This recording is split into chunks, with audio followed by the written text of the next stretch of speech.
다음 세대를 어떻게 세울 것인가에 대한 고민을 가지고 지금까지 이렇게 달려오고 있습니다. 그래서 다음 세대로 출발해서 지금은 그 다음 세대가 다 결혼들을 했어요.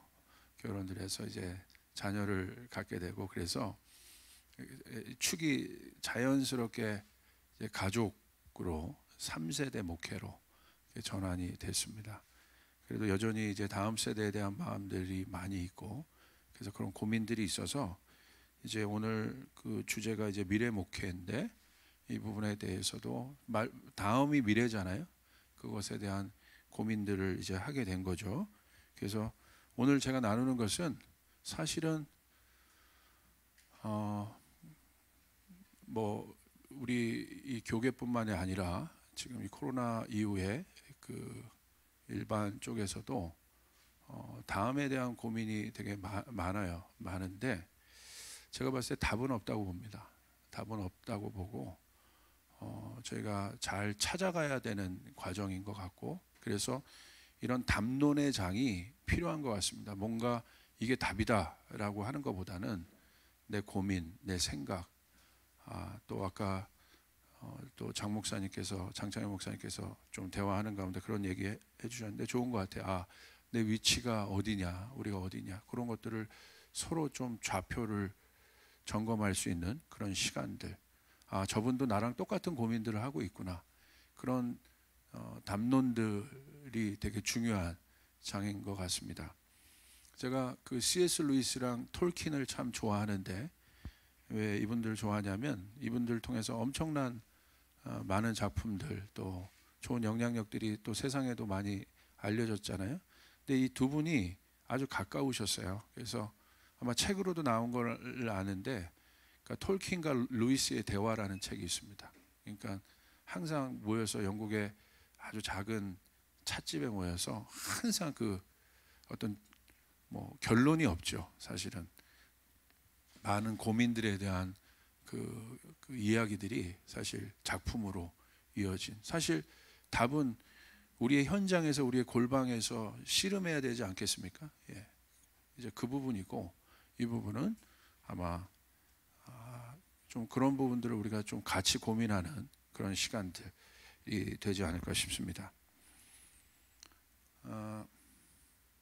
뭐 컨텐츠는 나름대로 이렇게 몇 가지를 구성해서 이렇게 왔는데 시간이 되는 만큼 이렇게 한번 진행을 해보도록 하겠습니다. 그 그레이 리셋이라는 그 타이틀을 좀 달았는데, 이 그레이 리셋은 사실은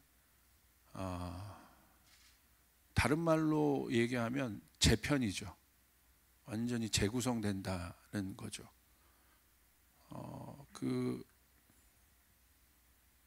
이게 이번 2021년 또 월드 이코노믹 포럼의 타이틀입니다.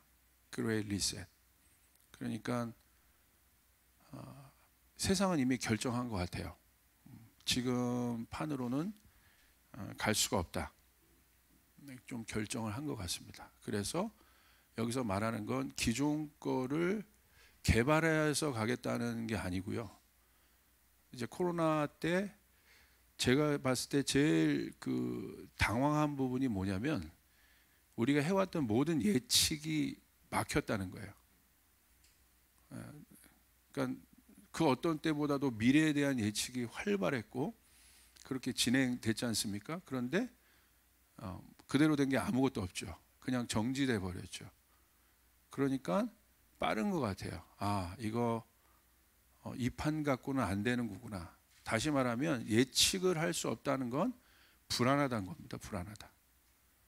그러니까 이건 이 불안은 사람 안에 있는 이게 존재적인 고민이거든요. 인간에게 있어서 제일 이제 인간이란 존재가 행복을 추구하는데, 그 행복이 뭐냐? 안정감이에요. 그래서 정착하고 싶어하고 세우고 싶어하고, 그게 이제 인간이라는 존재의 어떤 특성이죠. 그런데 불안하잖아요.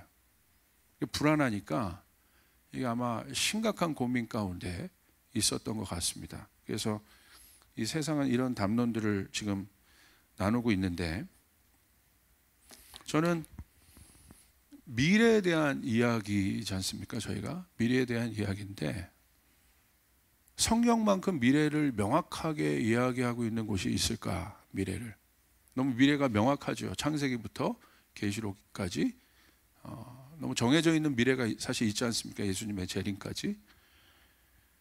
그런데 또 한편으로 보면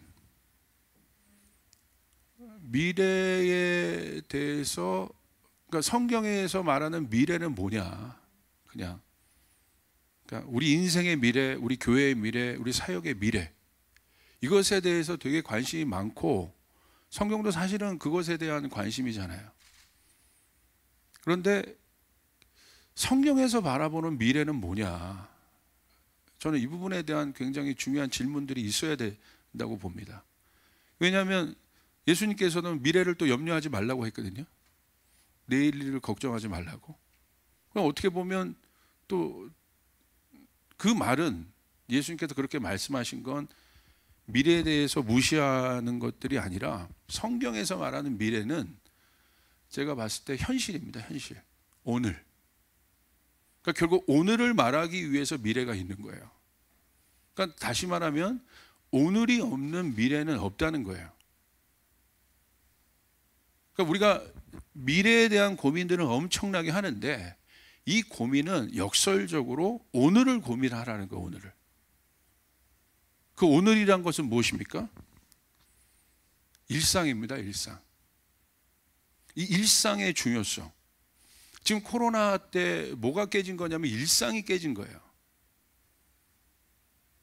뭐가 깨졌냐면 삶이 깨져버린 거예요. 그 삶은 오늘이라는 거예요. 오늘. 그러니까 여러분 보시면 그 오늘을 헨리 나우엔도 Now and Here이라고 얘기했잖아요. 그러니까 오늘을 살아내지 않으면 오늘 일상이 무시된 미래는 없다는 거죠.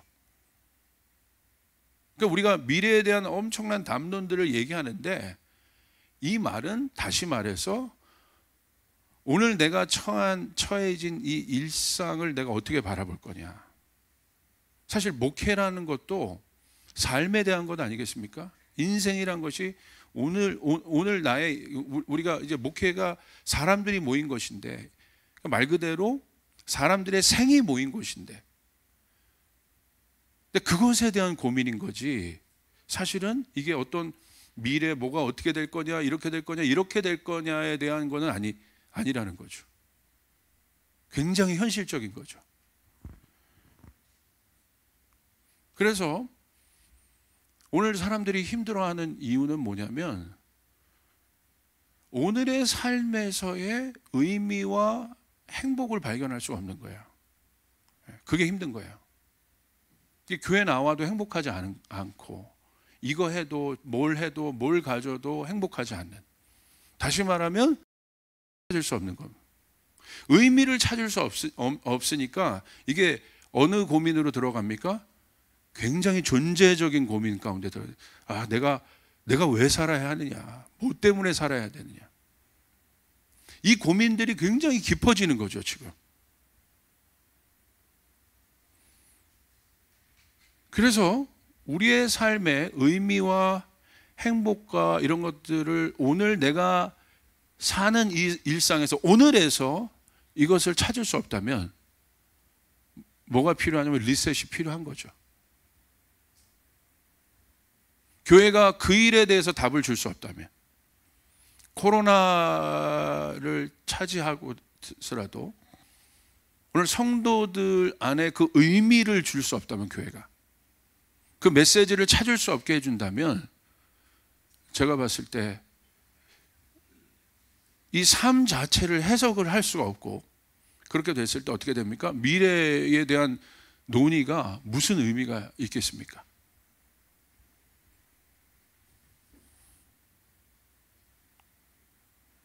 예수님께서도 보시면요, 교회에 대해서 그 고민이 있으셨던 것 같아요. 교회를 이렇게 항상 바라보셨죠. 그리고 가셨는데 성전을 가셨어요. 성전을 가셨는데 성전이 강도의 구렬, 이제 장사치 마켓이 돼버렸잖아요. 예수님이 그걸 둘러 엎으셨잖아요. 왜 그러냐면 예수님이 바라봤을 때 예수님이 주로 함께 있었던 것은 그 삶의 의미를 찾는 사람들과 같이 있었어요. 특별히 일상의 고통을 당하고 있는, 고통이란 것은 현재형입니다. 지금 고통이 없는 사람들이 없죠. 그러니까 하나님을 떠난 인간의 존재 자체가 고통이기 때문에 고통은 현재적인 거예요. 예수님이 항상 어디에 있었냐면 그 의미를 구하는 자들과 그 고통 속에서 의미를 발견하고자 하는 사람들. 왜냐하면 질병 가운데 있는 사람들에게 있어서의 삶의 의미는 병이 낫는 거겠죠. 관계의 문제든 어떤 문제든. 그 고통이 지속될 때 어떤 미래가 무슨 소용이 있겠습니까? 그러니까 예수님이 그래서 그런 사람들과 주로 같이 있으셨고 그런 사람들에게 삶의 의미를 찾아주셨는데, 그 말은 그 현실에서 그 사람을 회복시켜 줬는데, 답을 주셨는데, 그리고 실제적인 회복이 일어나서 그 사람들의 미래가 바뀌잖아요. 그런데 교회에 갔더니 교회가 이 인간의 어떤 탐욕들이 나눠지는 그런 장소가 된 거죠. 그럼 무슨 말이냐? 더 이상 인간의 고통에 대해서 그 당시 성전이 답을 주지 못하고 있는 단계인 거죠. 그러니까 예수님 어떻게 하셨어요? 예언하시잖아요. 리셋하겠다, 내가 저걸. 내가 무너진다, 저건. 그러니까 땅의 문제에 아무 답을 줄 수 없는, 우리의 삶의 문제, 현실의 문제에 아무 답을 줄 수 없는 교회는 예수님께서 봤을 때 리셋의 대상인 거죠. 굉장히 레디컬한 표현이십니다. 너무 분명한 그러나 이유입니다. 너무나 많은 사람들이 예수님 볼 때 다 고통 속에 있는데 그냥 교회만 있는 거예요. 성전만. 그 자체로 문제가 있는 것이죠. 그래서 아까 여러분 그레이 리셋에서 저희가 봤지만 결국은 인간이 이 고민들을 하는 이유는 왜 그렇습니까? 그 불안, 현재의 불안, 오늘 나의 삶의 불안, 우리 회사의 불안, 뭐 여러 가지가 있을 수 있겠죠. 그래서 인간은 언제든지 안전을 추구하는 존재라고 제가 말씀드렸잖아요. 그래서 인간이 결정한 건 뭐냐면 시스템을 만드는 거예요. 시스템과 구조를 만들어서 뭐 계속 이제 그 안정감들을 추구하는 거죠. 뭐 그렇게 인류의 역사가 왔지 않습니까? 뭐 그 중간중간에 이 변혁의 시기 안에 사실 혁명들이 일어난 거죠. 산업혁명부터 뭐 여러 가지 혁명들이 있었죠. 그 혁명들을 통해서 시대가 바뀌었죠. 근데 그렇게 쭉 달려왔는데 아마 또 한번 찾고 있는 것 같습니다. 다음 단계. 아까 이따도 얘기하겠지만 인간이 결국은 잡은 혁명이 뭐냐면 기술이거든요. 기술, 테크놀로지. 이걸 통해서 결국은 그 안정감, 인간 안에 있는 궁극적인 불안함, 그 불안감을 해소하고 싶어 하는 거죠. 그러니까 사실 인간이라는 존재가 그 태어나서 굉장히 불안한 존재지 않습니까? 근데 언제 안정감을 누려요? 어미 품에 있을 때, 엄마 품에 있을 때. 그 품을 찾는 거예요, 결국은. 제가 봤을 때 많은 사람들이요, 앞으로 이 품을 찾을 겁니다. 안정감을 찾을 거예요. 그럼 우리가 깊이 고민해 봐야 돼요. 우리 교회가 또 목회자들이 이 부분에 대한 존재론적인 안정감들을 좀 주고 있는가? 이거는 다른 어떤 시스템으로 해결할 수 있는 부분이 아닙니다. 굉장히 영적인 거고 이 존재에 대한 고민이기 때문에 그것을 지금 줄 수 있는가?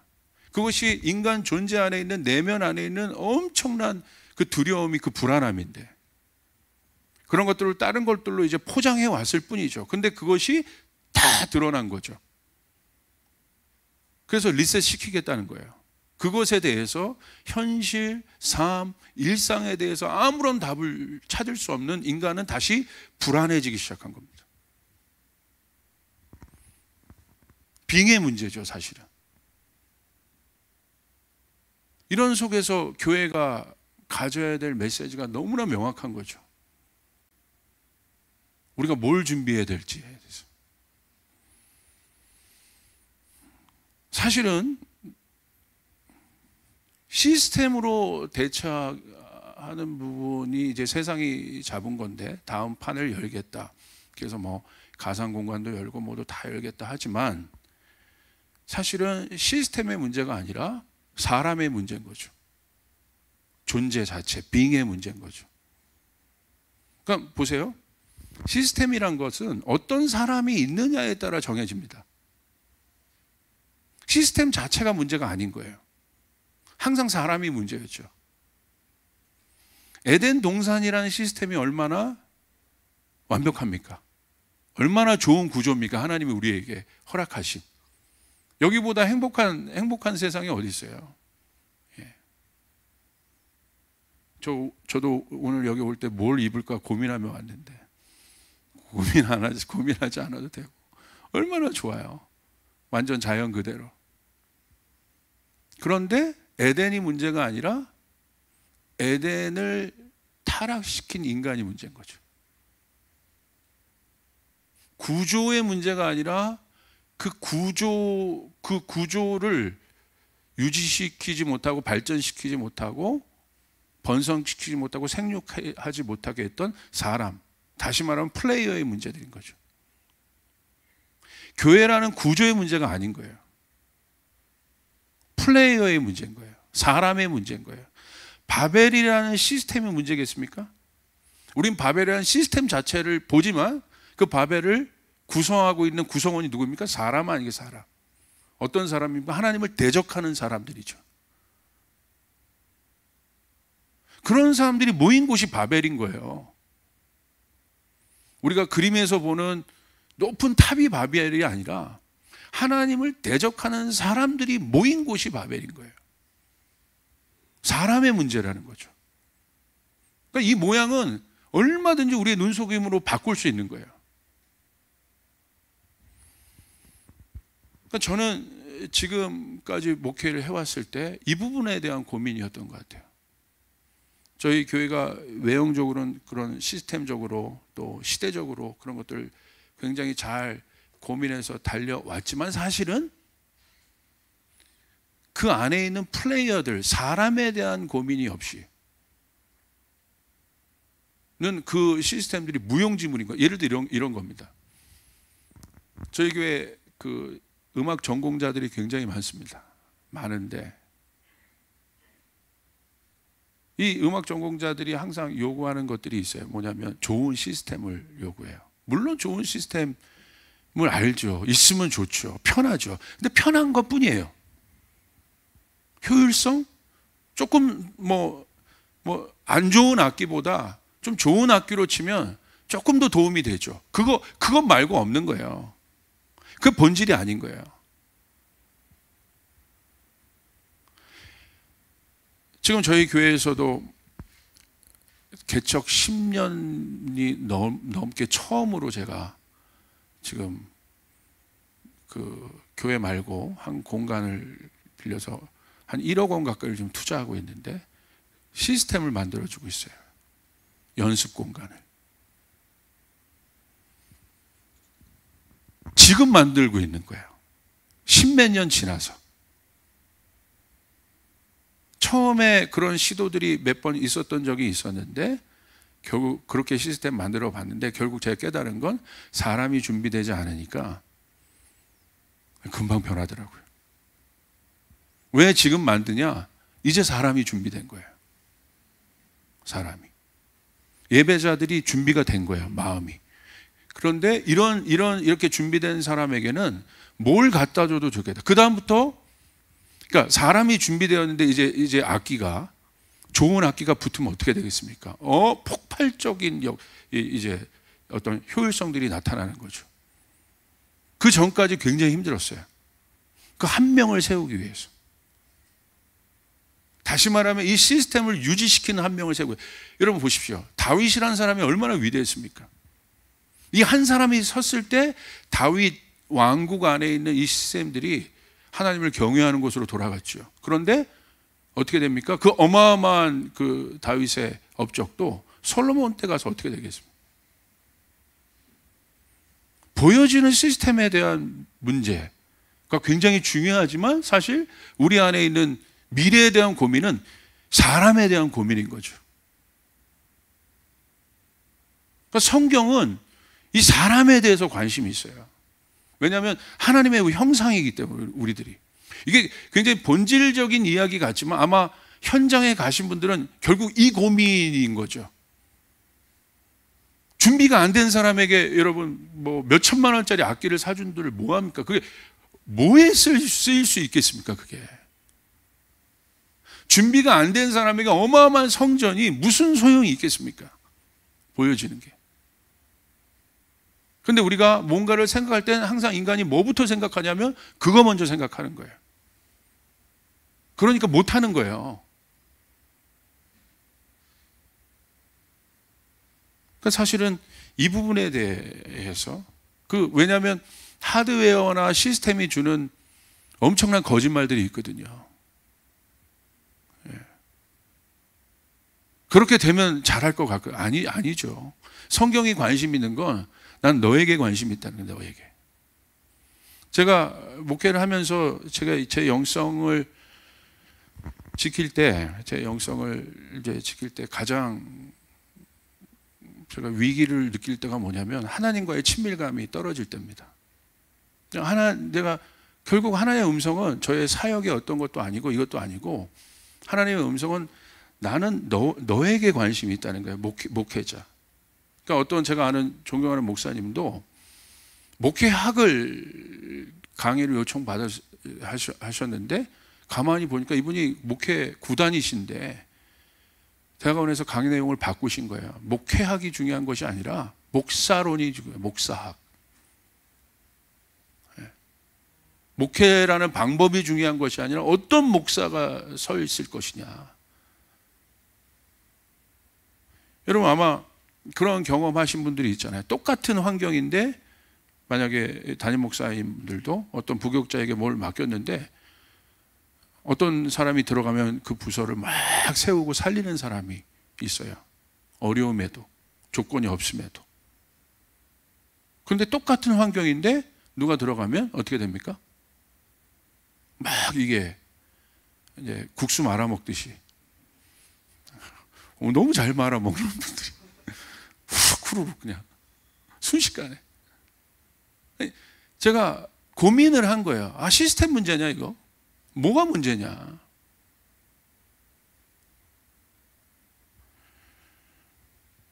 저희는 뭘 리셋해야겠습니까?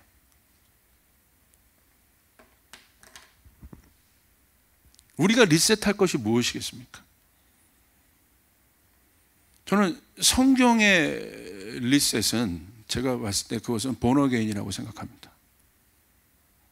그러니까 성경의 리셋은 뭐냐면 더 나은 존재가 되는 것이 아니에요. 지금 것들을 개발해서 더 나은 존재가 되어서 그 다음 단계를 적응하자는 게 성경의 리셋이 아니죠. 본어게인이 구원이라는 것이.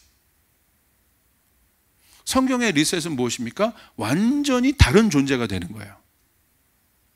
그래서 니고데모의 그 고민이 있었지 않습니까?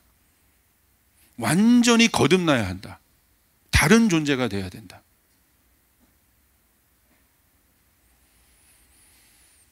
여러분 그 장갑 아시죠? 장갑? 이 장갑이 목장갑도 있고 뭐 명품 100만 원짜리 하는 장갑도 있을 텐데 장갑 자체는 아무것도 껍데기일 뿐이죠. 손이 중요한 거죠. 1,000원짜리 목장갑이든 100만 원짜리 명품 장갑이든 성경에서 바라보는 내용은 뭐냐면 껍데기라는 게 껍데기. 우리가 눈으로 봤을 때 저기는 우리 눈으로 볼 때, 우리 기준으로 볼 때, 명품 시스템 같고 여기는 목장갑 같은 시스템 같지만 영의 눈으로 봤을 때는 손이 중요한 거야, 손이. 근데 뭐만 바꾸려고 하냐면 장갑만 바꾸려고 하는 거죠. 그게 본질인데. 그러니까 예수님도 보십시오. 저는 이게 왜냐하면 답이 아닙니다. 제 고민입니다. 예수님도 보십시오. 예수님도 시스템에 대한 고민보다는 예수님 시스템을 결국 궁극적으로 이제 결론은 시스템이 바뀝니다. 하나님 나라라는 게 시스템이니까 어떻게 보면. 근데 예수님 그거보다 그걸 위해서라도 예수님이 하셨던 건 뭐냐면 사람을 세우신 거라는 거죠. 그것을 바꿀 사람. 오늘 다음 세대 하는데 다음 세대의 진짜 위기는 뭡니까? 사람이 안 보인다는 거예요. 그러니까 사람이 안 보인다는 것이 뭐 이건 정당도 마찬가지 아니겠어요? 사람이 보이지 않으면 미래가 없는 거죠. 지금 우리가 누리고 있는 이런 일들이 더 이상 유지가 되지 않는 거죠. 그러니까 기업에서도 제일 관심 있는 게 뭐예요? 인재, 사람에 대한 고민인 거예요. 사람을 어떻게 키울 거냐? 어떻게 준비시킬 거냐? 결국 사람에 대한 고민이에요, 사람에 대한. 여러분, 그 성경도 보시면, 그래서 그 리얼 리셋이란 건 뭐냐면, 이제, 본어게인이 이게 출애굽 아니겠습니까? 그리고 어디로 가냐면 이제 광야로 가죠. 광야에서 리셋되죠. 그러니까 출애굽에서 홍해를 지나면서 이건 어떤 사건입니까? 다른 존재가 되었다는 거예요. 다른 존재. 다른 사람.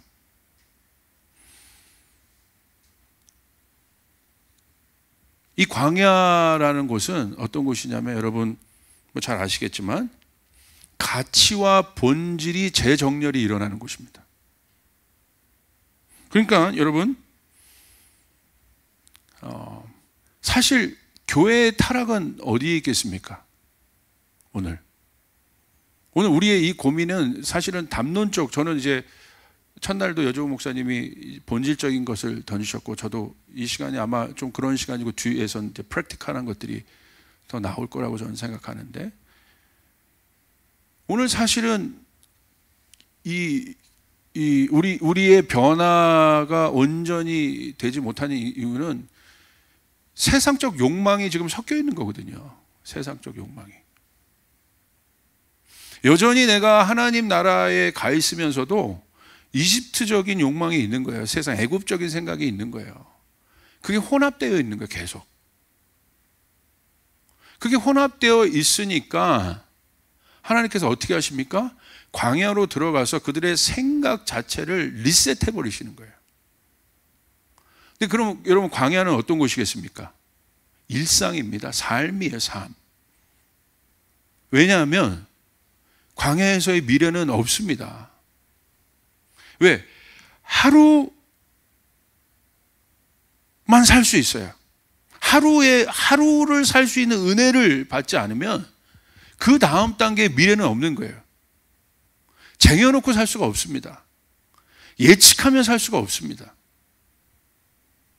저는 오히려 지금 굉장히 좋은 거예요. 뭐가 좋냐면, 와, 진짜 광야구나. 이게.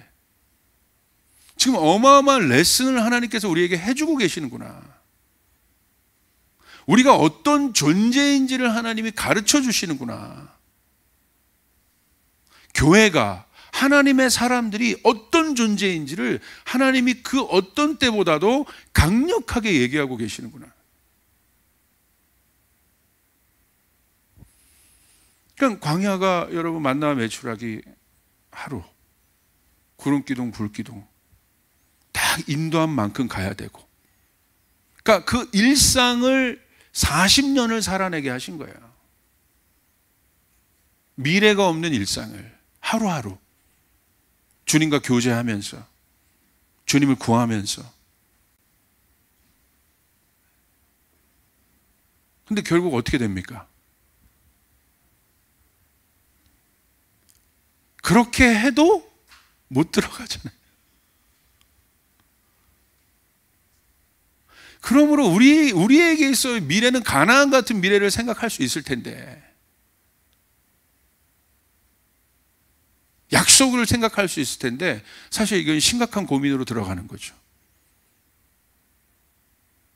오늘 내 앞에 있는 양 한 분, 성도 한 분, 오늘 나를 만나기 위해서, 목회자인 나를 만나기 위해서 니즈를 갖고 오는 그 한 사람과 내가 고민하지 않는다면 10명, 20명, 30명은 있을 수 없는 거죠. 이건 굉장히 중요한 거라고 봐요. 저도 지금까지 목회를 해오면서 제 안에 있는 목회 철학은 주어진 사람, 오는 분, 오늘 주어진 일, 이게 그냥 최선을 다하자는 거예요. 그렇게 됐을 때 문을 여시는 건 하나님이 여시더라고요. 그 다음 단계의 문을. 오늘 내가 나에게 맡겨진 이 달란트들에 대해서 착하고 충성된 경험이 없다면 그 다음 단계의 미래의 확장은 없는 거죠. 그러니까 성경은 달란트에 초점이 있는 것이 아니라 사람에게 관심이 있는 거예요. 착하고 충성된 종이냐, 정체성이, 악하고 게으른 자이냐, 이것에 대한 어떤 그 싸움인 거죠. 그거 쉽지 않지 않습니까? 일상을 살아간다는 게, 오늘 하루를 주님의 은혜를 누리며 산다는 것이 사실은 쉽지 않지 않습니까? 그것이 담보되지 않는 미래는 없다는 거예요. 저는 이 코로나는 오히려 이 광야에서 하나님께서 리셋을 하고 계셨는데, 어떻게 리셋하냐면 지금 아주 광야는 아주 강력한 처방전인 거죠.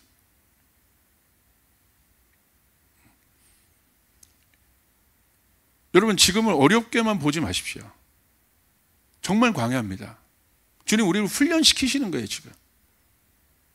근데 뭐를 훈련시키냐? 우리 안에 있는, 만약에 목회자라면 목회자 안에 있는 이 교회를 통해서 내가 뭔가를 그래도 섞여서라도 내가 이루고자 하는 어떤 욕망들을 지금 분리시키는 겁니다, 지금. 하나님만으로 내가 만족하여 살 수 있도록.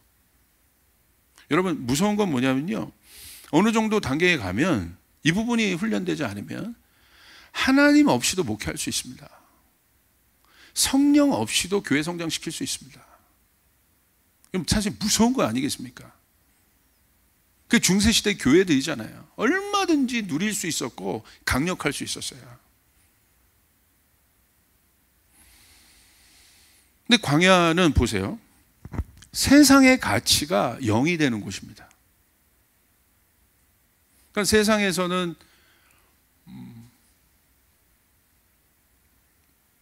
포르쉐, 뭐 좋은 자동차, 뭐 사역의 어떤 것, 경험, 캐리어, 이 모든 것이 인정될 수 있는 어떤 수단이고 그것이 나를 보여주는 수단이지만 그것이 광야에서 무슨 소용이 있겠습니까? 제가 저희 청년들을 데리고 이스라엘을 한번 갔어요. 그래서 광야를 꼭 보여주고 싶어서, 저도 광야 체험을 하고 싶어서 거기 예루살렘 한인교회 담임 목사님을 부탁을 해서 광야를 갔습니다. 근데 겁을 주시더라고요. 한 3시간 갈 텐데 가볍게 하세요 그러시더라고요. 가볍게. 그래서 알았다고. 그럼 뭘 가볍게 하세요? 그러니까 될 수 있으면 복장도 가볍게 하시고, 그리고 물 하나 딱 들고 이렇게 가시면 됩니다. 그러는 거예요. 그 물만 필요합니다. 근데 저는 순종을 잘하거든요. 그래서 청년 40명 정도랑 같이 갔었는데, 딱 이제 좀 물 들고, 얘들아 물 하나만 들어. 근데 저희 부목사님이 사진 매니아입니다. 그래서 사진기가 어떤 사진기냐면, 뭐 렌즈가 이만한 사진 있죠. 이 사진기는 찍으면 대포 소리가 납니다. 팡팡 막 이러면서 찍어요. 이렇게. 근데 옆에 사진기 가방을 이렇게 들고 나가는 거예요. 버스에서. 그랬어요. 저기 목사님, 가볍게 하라잖아. 말도 마시라고. 목사님, 이런 건 기회가 없는 겁니다. 이거 내셔널 지오그래픽입니다. 이거 그냥. 찍으면 이게 그냥, 그래도 가볍게 하라잖아. 그러더니, 이런 기회 없다고. 그러더니, 딱 내리자마자 막 사진을 찍는데 막 사진 좋아하시는 분들은 그런 배경 나오면 막 미치거든요. 막 찍는 거야. 펑펑펑 소리밖에 안 나는 거야. 팡팡팡팡팡 막 청년들도 막 이러고 막 한 1시간 지났는데 펑펑 소리가 작아져요. 펑펑 작아져. 또 한 30분 지났더니 소리가 없어져요. 한 2시간 지났더니 그 사진 가방을 질질 끌고 다녀요. 한 2시간 반 지났더니 괜히 갖고 왔다 이거. 무용지물인 건 무용지물. 그때 광야에서 주는 메시지가 있었어요. 세상에서는 그게 어마어마한 것들이지만, 렌즈 하나에 1,000만 원짜리지만 소용이 없는 겁니다. 광야는 가볍게 하지 않으면 정말 물 하나 필요한 겁니다. 그러니까 광야는 어떤 곳이냐? 세상의 가치가 리셋되는 곳이에요.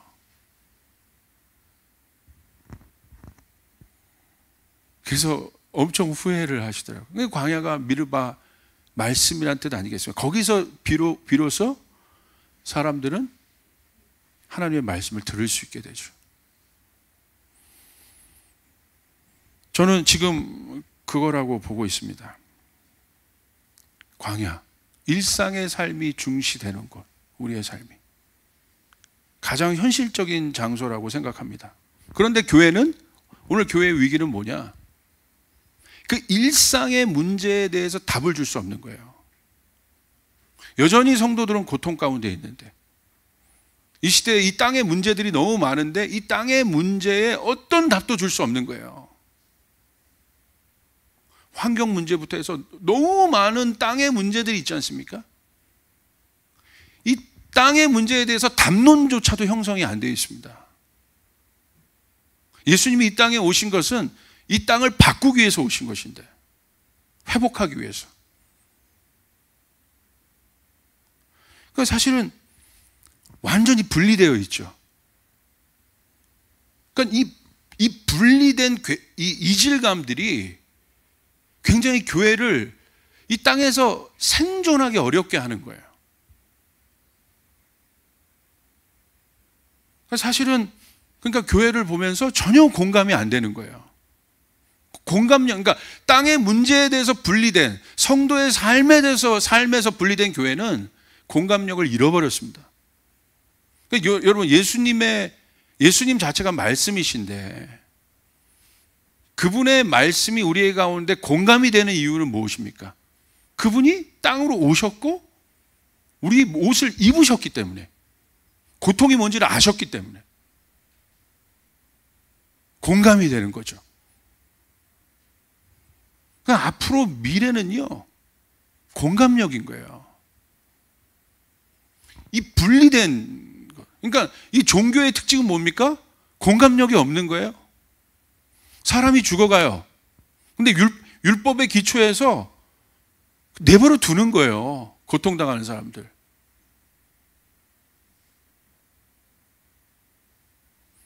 제가 알고 있는, 제가 이제 한 이야기를 들었는데, 미국의 유명한 CEO가 이름만 하면 다 아는 CEO인데, 이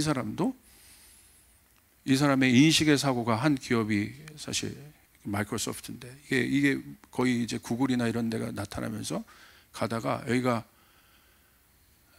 이제 후발로 밀리기 시작했고, 이렇게 점점 이렇게 쇠퇴되는데, 이 한 인도 CEO가 나타나서 이 사람이 거의 기사회생을 시켰는데, 이 사람이 결국 던진 메시지가 뭐냐면 공감. 왜냐하면 이런 거죠. 직원한테 인터뷰를 했대요. 자, 당신 앞에 당신이 지나가는데 어떤 이제 아픈 환자를 봤어. 너 어떻게 할 거냐? 그러니까 이 직원이 119 부르겠습니다. 그런 거야. 너무 잘 매뉴얼대로 대처한 거죠. 근데 이 CEO가 뭐라고 했냐면 그건 공감이 아니라는 거지. 아픈 사람이 있으면 가서 앉는 거라는 거예요. 보듬고. 그게 공감이라는 거예요. 여러분, 사람들이 교회에 대해서 뭘 구하고 있을까요? 시스템을 구할까요? 예배 형태를 구하겠습니까? 공감인 거예요. 저는 이 부분이 목회자와 또 이 교회라는 어떤 이 시스템을 운영하는 플레이어들 안에 이 부분에 대한 이 생각의 사고가 리셋되지 않으면 저는 복음이 성육신화돼서 나타나지 않을 것이라고 봅니다. 결국 그거를 결국은 예수님이 이 땅에 오신 것도 땅의 니즈를 해결하기 위해 오신 거예요. 필요를 채워주기 위해서. 왜냐하면 우리라는 존재 자체가, 인간이라는 존재가 자체가 하나님 없이, 하나님의 도움 없이는 살 수 없는 존재. 자녀들이 부모의 도움 없이는 살 수 없는 존재인 거죠. 그러니까 사람이라는 존재가 보십시오. 사람을 지으시고 남자와 여자를 지으셨다고 되어 있잖아요. 왜 사람이란 이 아이덴티티는 뭐겠습니까? 성경적으로. 남자와 여자를 지으신 건 뭐냐면 도우라고 지으신 거죠. 돕는 배필이라고. 혼자 독점. 혼자 살 수 없다. 서로의 부족함을 도우라고. 돕기 위해서는 어떤 마음이 일어나야겠습니까? 그 사람의 문제가 공감이 돼야 되는 거예요. 그러니까 이 강단에서 던져주는 메시지가 전혀 공감이 안 되는 거예요. 그걸 유튜브로 바꾼다고 공감이 되겠습니까? 줌으로 바꾼다고 공감이 되겠습니까? 메시지의 문제인데. 다른 옷을 입는다고 바뀌겠습니까? 하트가 변하지 않았는데.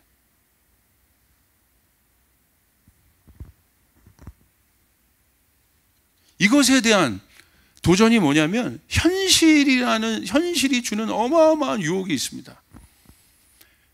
그건 이상적인 거야. 현실은 그러지 않아. 그러기 위해서는 사람도 필요하고 모두 유지하기 위해서는 이것도 필요하고 이것도 필요하고. 제가 봤을 때 현실이 주는 엄청난 유혹에서 우리가 나와야 된다는 거죠. 그러니까 이런 거예요. 어느 정도 갔는데 이거는 저분은 이 부분은 아닐 거라 하면서 막 외치고 가던 분이 어느 정도 딱 위치에 가니까 가서 그분이 그것을 하고 있어요. 그래서 제가 가서 그래서 조심스럽게 목사님 그래도 그걸 아니라고 외쳤던 분이 왜 그걸 또 하십니까? 뭐라고 하시냐면 저 목사는 잘 몰라서 그래. 현실은 안 그래. 현실이 중요해. 그 현실이라는 게 뭐냐는 거예요. 무엇을 위한 현실? 자기 욕망의 어떤 것들을 유지하기 위한 현실입니까? 정말 정직해야 되는 거예요. 우리 마음 안에서부터. 무엇을 위한 현실? 그런 거예요. 그러기 위해선 너 누구도 필요하고 줄도 서야 되고. 아니, 알겠어요. 무슨 말인지. 그래야 시스템도 유지되고 구조도 유지되고 여기가 왔던 거. 근데 정말 그게 뭘 위한 현실이냐는 거예요. 예수님이 말한 현실과 우리가 생각하는 현실은 좀 다른 것 같아요.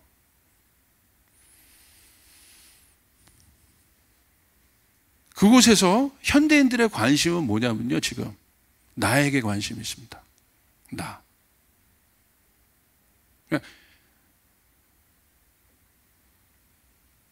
무엇이 본질인지에 대해서 현대인들은 엄청나게 지금 찾고 있어요. 우리가 목회해야 될 대상들이, 교회가 목회해야 될 대상들이 사람들이잖아요. 근데 이 사람들이요, 그 어떤 때보다도 불안하단 말이에요, 지금. 그러니까 내가 누군지에 대한 존재론적 고민이 그 어떤 때보다도 지금 심각해요. 왜? 그것의 반증이 뭐냐면 자살률이 높잖아요. 그러니까 결국 나를 찾은 사람은 왜 자살하겠습니까? 의미를 발견하지 못한 사람이 자살하는 거죠. 굉장히 지금 그 어떤 때보다도 나를 발견하기 위한 현대인들의 관심이 높습니다. 지금까지는 집단적인 어떤 전 폭력이 아니라 집단적인 어떤 문화에 의해서 나라는 객체 자체가 무시되어 온 겁니다. 근데 이 나라는 객체도 나도, 그러니까 사실 그리스도의 몸을 유지할 때 이 객체와 몸이라는 것이 분리되어 있지 않잖아요. 근데 여하튼 몸을 구성하라는 어떤 것 때문에 객체가 굉장히 무시된 것보다는 그런 수순으로 올 수밖에 없었어요. 제가 봤을 때 현실적으로. 오히려 정말 현실을 얘기하는데. 근데 지금은 어떤 시대냐? 이제 몸은 잘 구성됐었단 말이에요.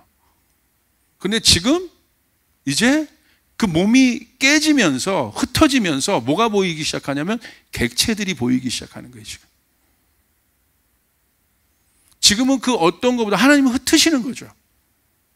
그 어떤 때보다도 이 지체에 대한 고민들이 깊어져야 되는 거예요. 객체에 대한 고민. 그러니까 교회도 그런 것들이 무시된 상태에서 뭔가 집단적으로 뭔가를 계속 해왔던 것들이 이제 멈춰진 거란 말이에요. 이제 그런 일들이 되지 않을 겁니다. 왜냐하면 사람들의 인식 구조가 변하기 시작했어요. 이 기간을 통해서 깨어난 거예요. 이거 아니구나. 이거 본질이 아니구나. 집단적으로 이렇게 갔던 게 누가 학습해 준 것이 아닌데 스스로 깨어나기 시작했다는 거예요. 보기 시작했다는 거예요.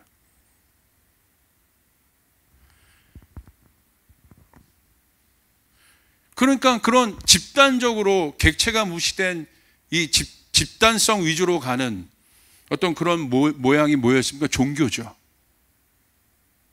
그냥 그곳에 와서 그냥 가만히 있다가 자기가 뭔지도 그냥 그 집단적인 흐름대로 그렇게 가면 그냥 그게 신앙인 거예요. 그거 아닌 거죠. 그건 성경에선 정확하게 종교적인 형태인 거죠. 예수님께서도 보시면 집단적으로 사람들을 만난 적이 없죠. 거의 객체적이었죠. 한 명 한 명. 여러분, 이것으로부터 오는 굉장히 중요한 키워드를 찾으셔야 돼요. 앞으로는 목양과 돌봄이 굉장히 중요한 시대가 되는 거예요. 근데 시스템을 유지하기 위한 목양은 이제 성도들이 알아버린단 말이에요. 왜? 깨어나기 시작한 겁니다.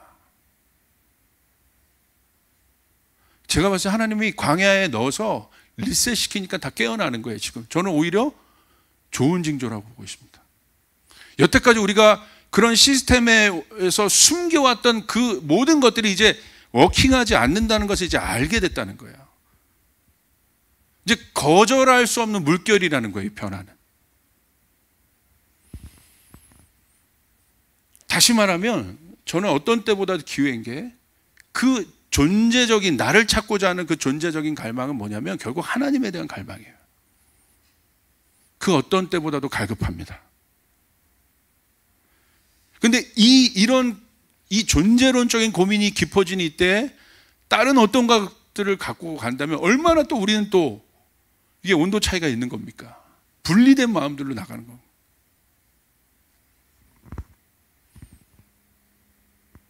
그것이 굉장히 중요한 거라고 보고 있습니다.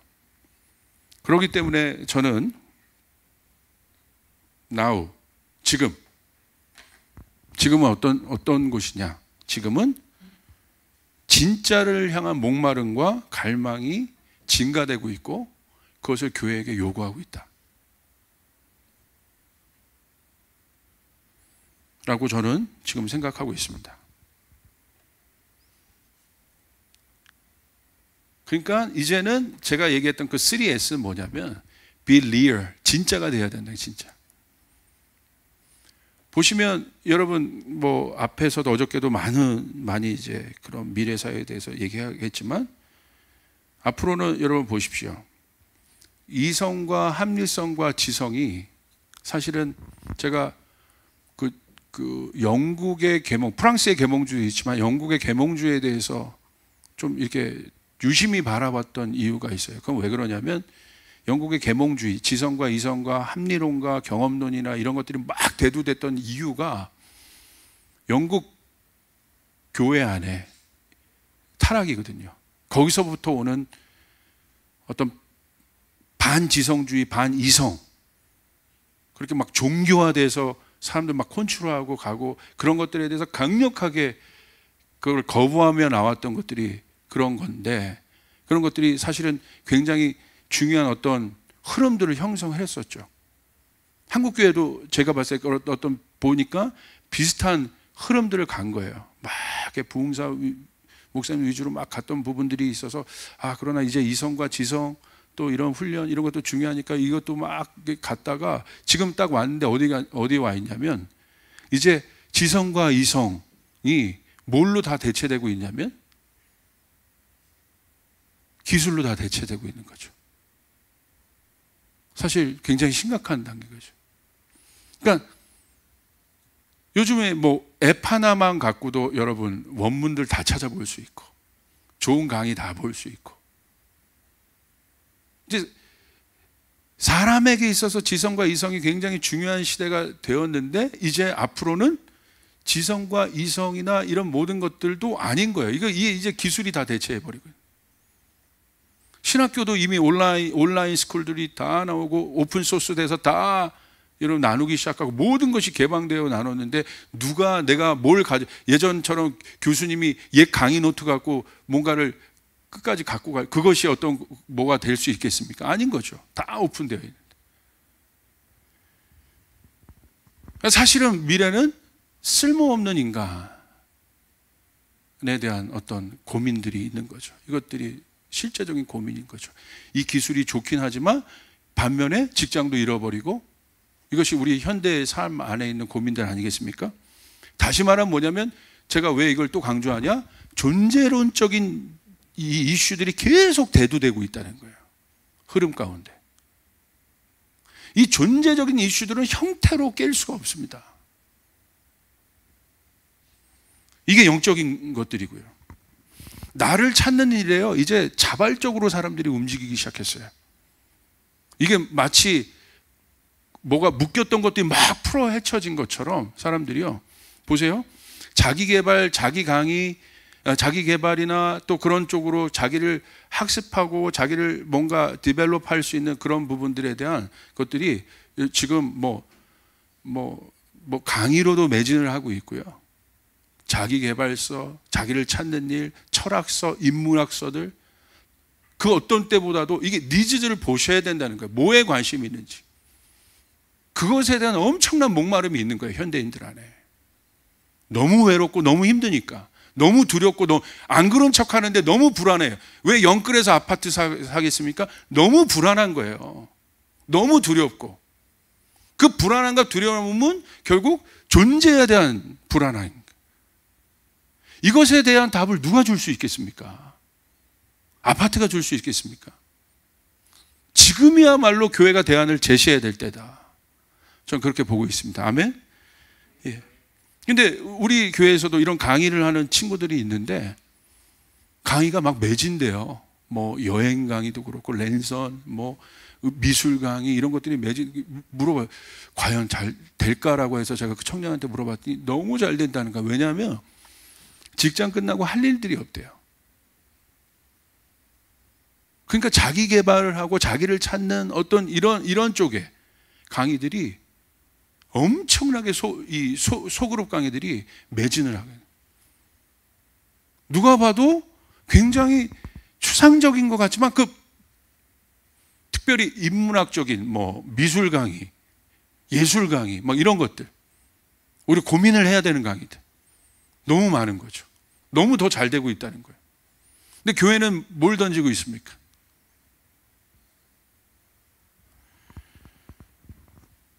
인식 구조가 변하고 있다는 거예요. 완전한 나를 찾기 위해서. 그러면 저희들은 이 부분에 대한 특별한 고민들이 있어야 되는데, 제가 아는 한 비즈니스맨이 계신데요. 이분은 우리나라에서 디지털 아트라든지 또 사실 미래 쪽에서는 거의 선두에 있으신 분이에요. 근데 이분이 전 세계 프로그래머들 또 코딩하는 사람들이 다 모인 그 컨퍼런스가 있었습니다. 그러니까 뭐 실리콘밸리에서 그거 네노라는 코더들 다 모이고 거기에서 이분이 기조연설을 맡으셨어요. 이 기조연설을 맡으셨는데 그 정도 이제 인정을 받는 분이니까 이분 신앙인입니다. 크리스찬이에요. 저한테 기조연설의 내용을 설명을 해주시더라고요. 목사님, 저는 이런 걸 얘기하려고요. 여러분, 프로그래머들의 특징이 뭐냐면 그 알고리즘을 어떤 알고리즘을 만드냐면 완벽한 것을 만드는 게 알고리즘이잖아요. 그러니까 완벽할수록, 잘 통제될수록 좋은 알고리즘인 거죠. 예. 근데 이분이 뭘 만들 거냐면 그런 인간의 오만에 대해서 깨고 싶은 거예요. 그 완벽성, 그것을 통해서 자기를 발견하고 뭔가를 실현하고자 하는 인간의 그 욕망에 대해서 이분이 거기 모인 사람들 기조연설을 하고 싶은 거예요. 이분의 제목이 뭐냐면 실패를 코딩하라는 거였어요. 인간이 진짜 어디서 자기를 발견하냐는 거예요. 제가 막 박수를 쳐드렸어요. 그래서 제가 물어봤어요. 그 얘기를 했는데 어떻습니까? 반은 멘붕이 됐고 반은 엄청나게 무슨 말인지 못 알아듣는 것 같고. 우리가 우리를 어디서 발견할 수 있겠습니까? 우리라는 존재. 그곳이 바로 하나님을 발견할 수 있는 곳인데 그 연약함, 실패의 장소, 고난의 장소 아니겠어요? 실패를 코딩해라. 이게 복음의 핵심 아니겠습니까? 복음의 본질이고. 그래서 저는 이제 사람들이 깨어나고 이제 보는데 그 다음 보시면 사람들이 이제 움직이기 시작했습니다. 지금까지 있었던 정착민적 구조에서 이제 유목민의 삶으로 바뀌기 시작해요. 이 유목민은 누구냐? 이 유목민들이 있는 곳은 뭐냐면 광야입니다. 광야에서는 정착할 수가 없다. 계속 이제 움직이기 시작한 거예요. 이게 웹에서도 지금 일어나고 있고요. 저도 우리 교인들이 제 설교만 듣고 있지 않다고 저는 확실합니다. 이거 부담감 느끼면 안 되는 거죠. 예. 어떤 분들은 그거 검사한다. 다 불안해서 그런 불안해서. 이제 아니라니까요. 이미 영적 유목민들이 생겨난 거예요. 하나님 그렇게 만드신 거예요. 이제 막 이동하고 있는 거예요. 아마 코로나 이후에 많은 사람들이 그런 고민을 한대죠. 코로나 이전으로 교회가 돌아갈 것인가. 미국의 어떤 한 신학자가 그런 얘기를 했어요. 다 그 고민인데 그 코로나 이전으로 돌아가요. 이 신학자의 고민은 코로나 이전으로 돌아갈까 봐 겁난다. 사실 시작은 됐죠. 이미. 이렇게 빨리 급속도로 이 메시지에 대한 갈망들, 어떤 형태와 모양이 아니라 목마름이 있는 거예요. 이 목마름이 이미 시작됐다는 거예요. 현대인들 안에 있는 깊은 고뇌들이 드러나기 시작했다는 거예요. 그러니까 이게 교회가 회복해야 될 능력이 뭐냐면 우리는 여태까지 고의 능력을 배웠어요. 가라, 뭐 해라. 저희 교회도 엄청나게 달려갔던 존재인데, 근데 고의 능력 말고 어떤 능력이 있냐면 예수님 말씀하신 능력 중에 컴의 능력도 있다. 와서 보라는 거죠.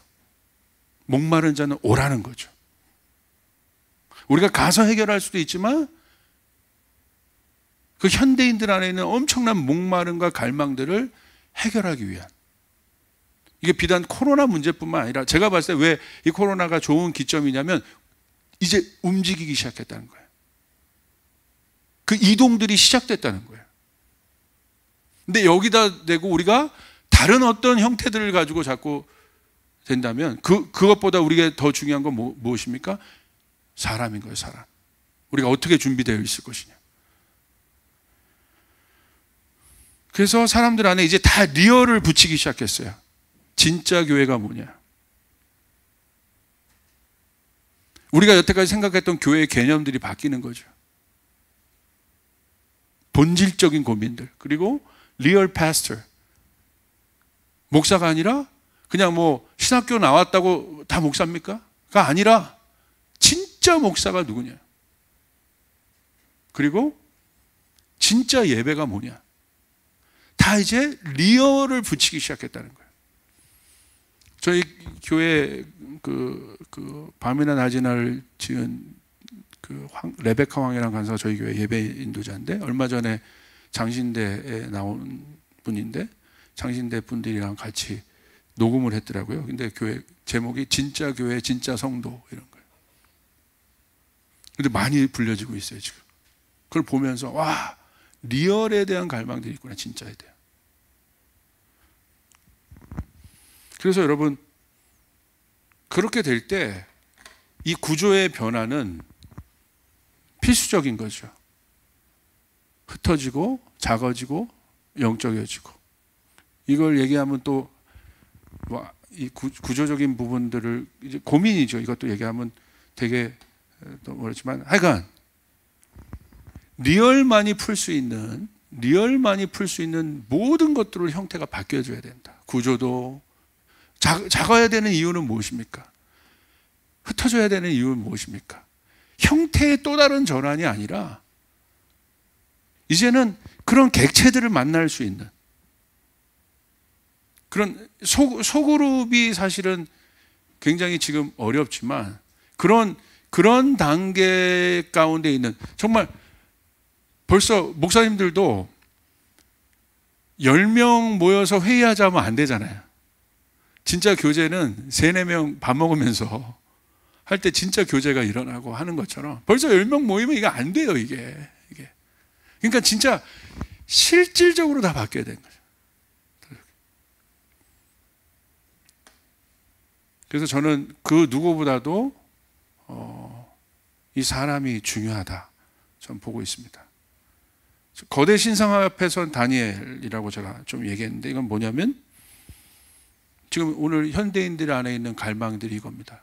느부갓네살 왕이 꿈을 꾸는데 해석하지 못하는 꿈을 꿔요. 근데 이 해석되지 않는 문제 때문에 느부갓네살 왕이 불안해서 잠을 못 자요. 오늘 모든 현대인들 안에 이게 있는 거예요. 자녀의 문제든 뭐의 문제든 어떤 문제든 해석되지 않는, 목회라고 얘기하면 해석되지 않는 문제. 거대 신상의 그 존재는 뭐냐면 해석되지 않는 문제들이에요.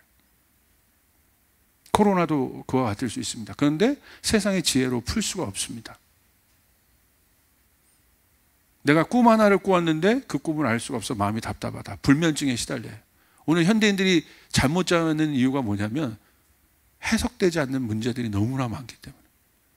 그러니까 약물이 늘어나는 이유가 바로 그런 이유 때문입니다.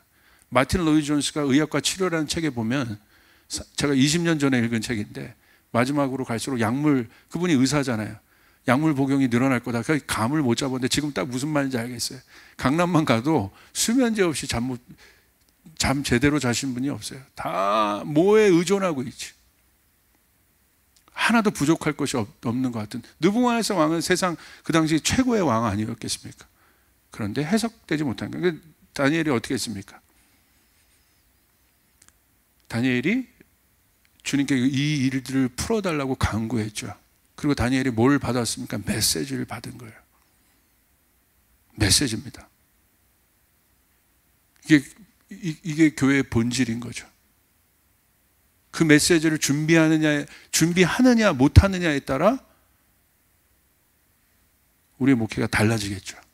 이건 굉장히 우리가 목숨 걸어야 될 게 뭐냐는 거예요. 세상에 해석되지 않은, 이 앞으로 수많은 해석되지 않는 문제들, 이런 팬데믹이 또 오지 않으리란 법이 있습니까?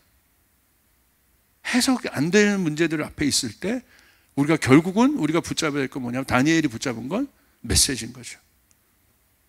그렇기 때문에 그 어떤 때보다도 지금은 다니엘의 라이프 스타일이 굉장히 중요했고, 뭐 그걸 얘기하면 이제 뭐 기도하고 뭐 여러 가지가 있겠지만, 중요한 건 다시 광야로, 리얼 데이터입니다.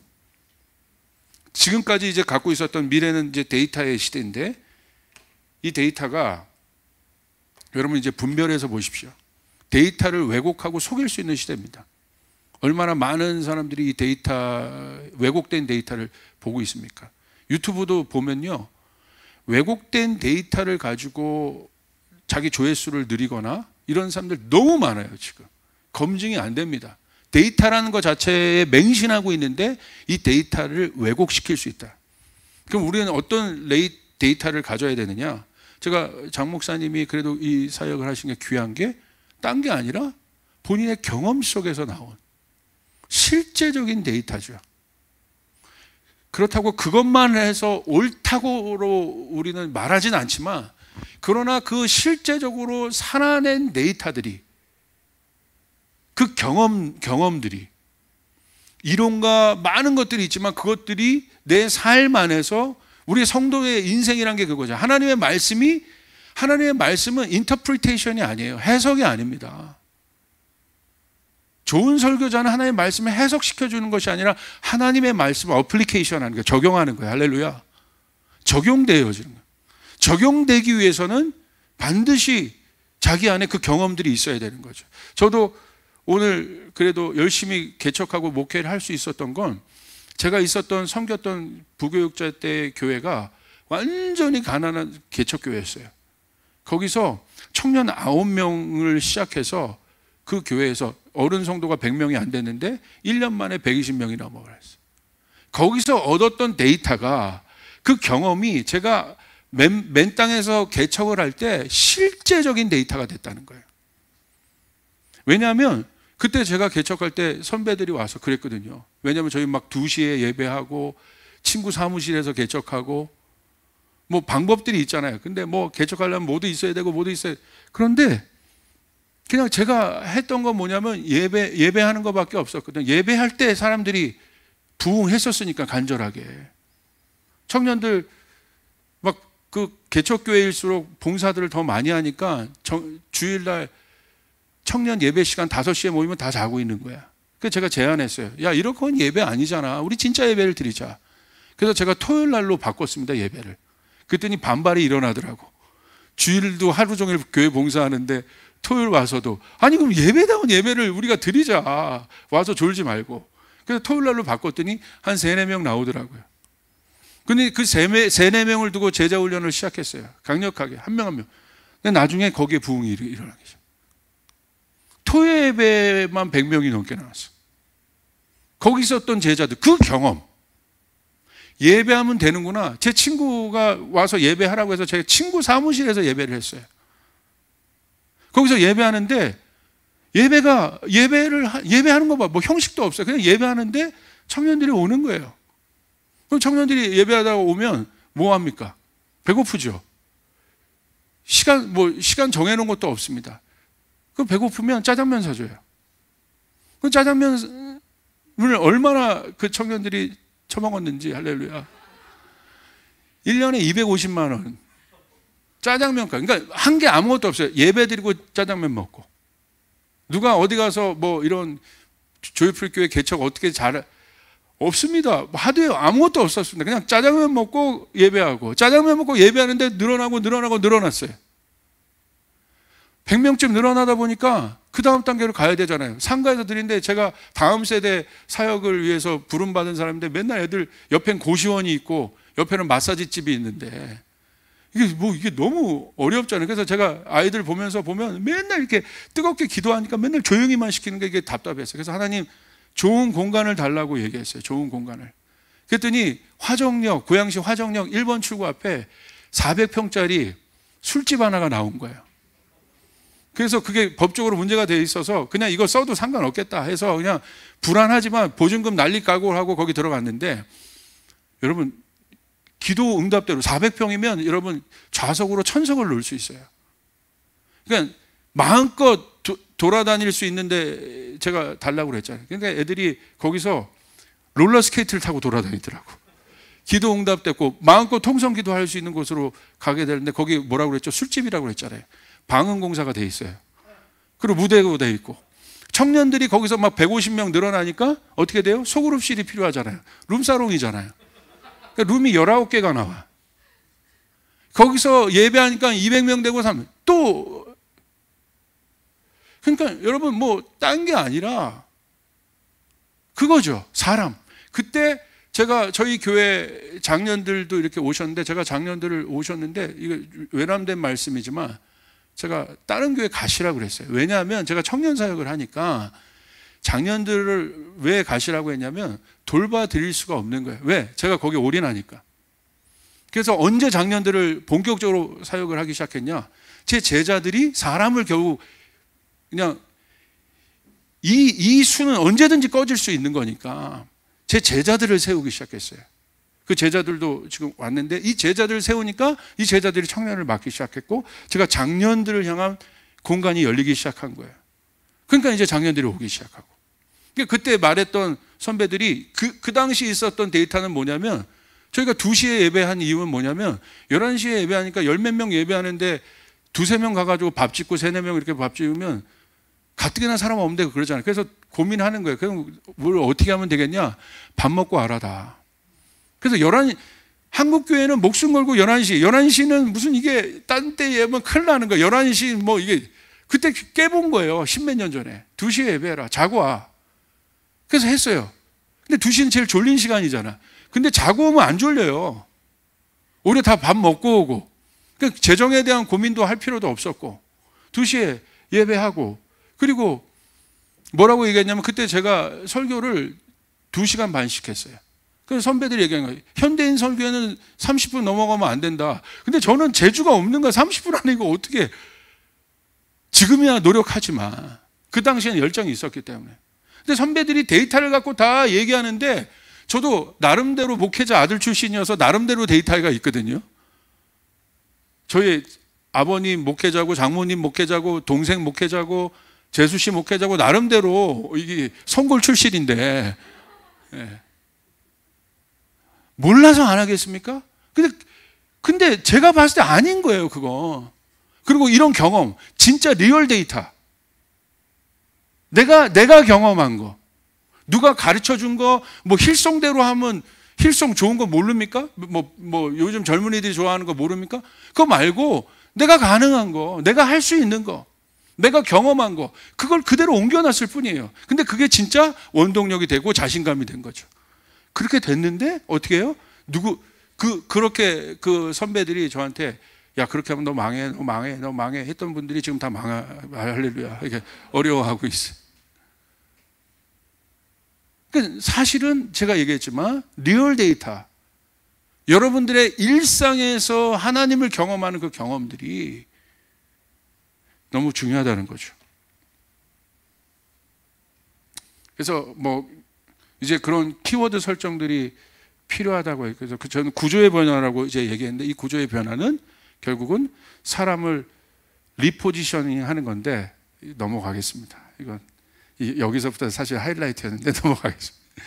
이 사람이 재배치가, 사실 목회자부터 재배치가 일어나야 되고, 그래야 이제, 자, 그래서 회중교회, 뭐 이제 작은 교회로 가는, 이제 사실은 제가 봤을 때 결국은 다음 단계 구조를 이루기 위해서는 제일 먼저 뭐 요 형식을 저 형식으로 바꾸는 것이 아니라 사람의 재배치가 있어야 되는데, 저는 담임 목사의 재배치가 있어야 된다고 봐요. 담임 목사의 리포지셔닝. 예루살렘 교회에서 안디옥 교회에 갔을 때 안디옥 교회가 폭발적으로 다음 단계 옷을 입었을 수 있었던 건 바울과 바나바의 담임 목사는 수석 부목사인데, 이분들이 포지션적인 재배치가 있었던 거예요. 이분들이 나가잖아요. 다른 단계의 역할의 옷을 입었다는 거죠. 그래서 저는 지금 그 역할적 재배치가, 그렇다고 그 권위가 무시되는, 질서가 무시되는 것이 아니라 강력한 역할적 재배치가, 지금까지 있었던 어떤 탑다운 방식이 아니라 강력한 역할적 재배치가 지금 필요하다라고 봅니다. 이게 제가 사진인데, 이 사진은 아까 사무실에서 드렸던 저 개척 사무실이고, 아까 그 옆에가 그 술집입니다. 술집이고, 지금 이제 그 다음 단계 성전으로 갔다가 지금 이제 저희가 있는 성전에서 지금 저희는 한 출석 성도 한 아이들 해서 한 1000여 명 가까이 모이고 있고, 라페스타 성전에서 지금 이제 다음 세대 사람에 대한 고민이 있으니까 결국 학교를 시작해서 사람을 키우는 일, 결국 사람에 대한 고민들로 오게 됐습니다. 그래서 넥스트는 저는 타이타닉 같은 이 배가 지금까지 잘 왔었다. 그런데 이제 타이타닉 영화의 마지막에 보면 이게 싱킹 하잖아요. 이게 침몰하잖아요. 그 마지막 장면이 작은 구명 보트들이 가서 사람들을 끄집어내지 않습니까? 저는 작은 교회의 연대들, 그 작은 공동체, 그래서 저희 교회에서 SRB라고 해가지고 스몰 레스큐 보트, 그래서 실제적으로 그런 구조를 준비하고 있습니다. 흩어지는 구조. 또 그래서 그러기 위해서 그런 역량들, 시간이 없어서 앞에 너무 그 얘기를 많이 해서 그렇게 되는데, 제가 아직도 아마추어입니다. 이런 것들을 시간 활용을 자, 하여간 제가 봤을 때 미래는 이런 실제적이고 분명한 이런 구조들이 보고요. 이 항공모함도 이게 다 점으로 구성되어 있잖아요. 그러니까 지금 로컬 공항들이 지금 다 셧다운 됐죠. 그러니까 뭐가 필요하냐? 최소한의 활주로들이 필요한 거죠. 전투기를 띄울 수 있는. 그러니까 전투기가 뜨기 위해서는 적어도 항공모함 정도의 활주로가 있어야 되거죠. 굉장히 어느 곳에 묶여 있는 곳이 아니라 그렇게 움직일 수 있는 그런 것이 필요하고요. PPT 하나만 더 보여주십시오. 그 다음 요거는 아까 제가 쭉 설명했던 것들을 저희 교회에서 조이풀 클라우드 처치, 이건 한 2, 3분이면 볼 수 있습니다. 예. 저희는 그 클라우드 처치라는 이름으로 좀 했습니다. 그래서 패러다임 시프트를 했는데 아까 말씀드린 것처럼 오프라인에서 이제 온라인으로 가는, 뭐 이건 어저께도 많이 아마 목회 환경의 대변화들, 이것들에 대해서 여러분 이제 필요가 가고 있고, 아까 왜 이렇게 가는지에 대한 본질적인 이유들을 많이 말씀드렸습니다. 두 번째는 클라우드 처치의 본질은 뭐냐? 결국은 또 다른 구조가 아니라 오늘 그 현대인들의 니즈, 땅의 필요, 목양입이죠. 모여진 구조에서 흩어진 구조로 가기 위해서는 잘 돌보기 위해서, 잘 보살피기 위해서. 그래서 교회의 본질이 공동체 아니겠습니까? 진짜 공동체에 대해서 얘기하는 거죠. 그리고 이 패스처링을 하기 위해서는 어떻게 해야 되냐? 언택트에서 이제 온택트가 되었다. 근데 그 다음 단계 딥택트로 가야 된다. 깊이 가야 된다. 깊이. 어떤 확장이 아니라 더 깊은 곳으로 오히려 들어가는 것들이 많습니다. 뭐 해민스민 같은 분도 보니까 너무 깊이 가다가 근데 속으로는 깊이 안 간 거죠. 그래서 한번 보십시오. 그 다음에 클라우드 처치의 구조의 핵심은 뭐냐면 이제 그러다가 보니까 이게 작은 곳에서는 우리가 소통하고 나눌 수 있잖아요. 그래서 폐쇄적 구조에서 이제 개방적 구조로 가야 된다. 자, 폐쇄적 구조는 여태까지 봤던 이제 저런 구조였고, 이제 클라우드 처치의 구조의 핵심, 이게 저희가 그냥 브레인스토밍하고 이렇게 되는데, 가운데 보시면 풀타임 사역자 그룹들이에요. 이 풀타임 사역자 그룹들이 하는 것은 가르치고 또 비전 제시하고 훈련하고 이런 부분 같지만, 그 작은 동심원들 보면, 노란 동심원들 보면 그게 이제 목자들이라고 써 있습니다. 목자들에게 저희는 뭘 가르치라고 얘기하지 않습니다. 목자들이 하는 것은 풀타임 사역자들이 가르치는 거죠. 배우가. 이건 우리의 직임들인 건데, 목자들이 해야 될 일은 리더들, 스몰 리더들, 작은 그 스몰 보트 리더들이 해야 될 것은 철저하게 지금 미래 시대는 돌볼 수 있는 사람들로 세워야 된다. 돌봄이 필요한 시대.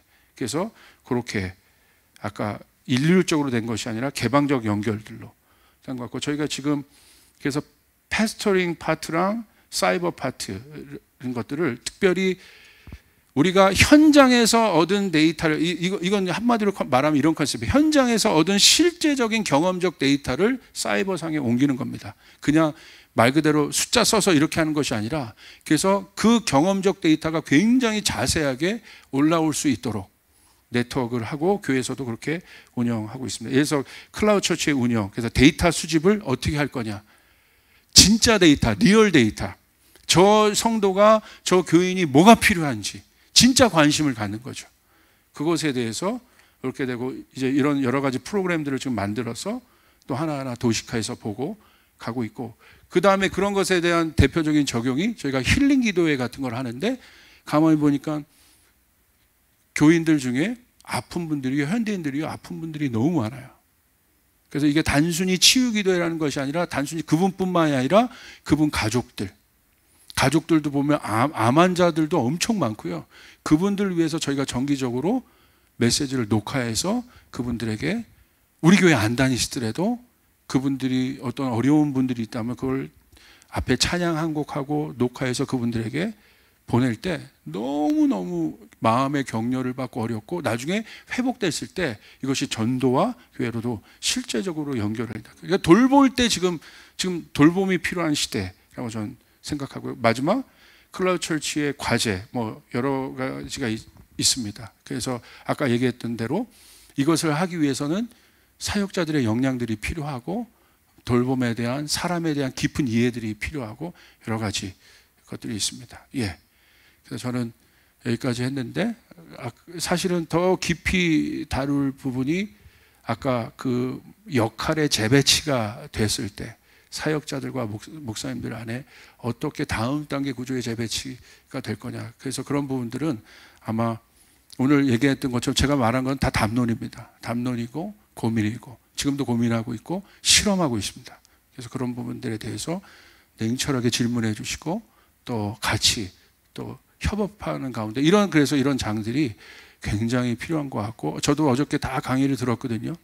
들으면서 너무 많이 배우고, 이런 고민을 이렇게도 적용해 볼 수 있겠구나. 그래서 이런 장들을 또 마련되었다는 게 저 개인적으로는 굉장히 기쁘게 생각하고 또 감사하게 생각하고 있습니다. 기도하겠습니다.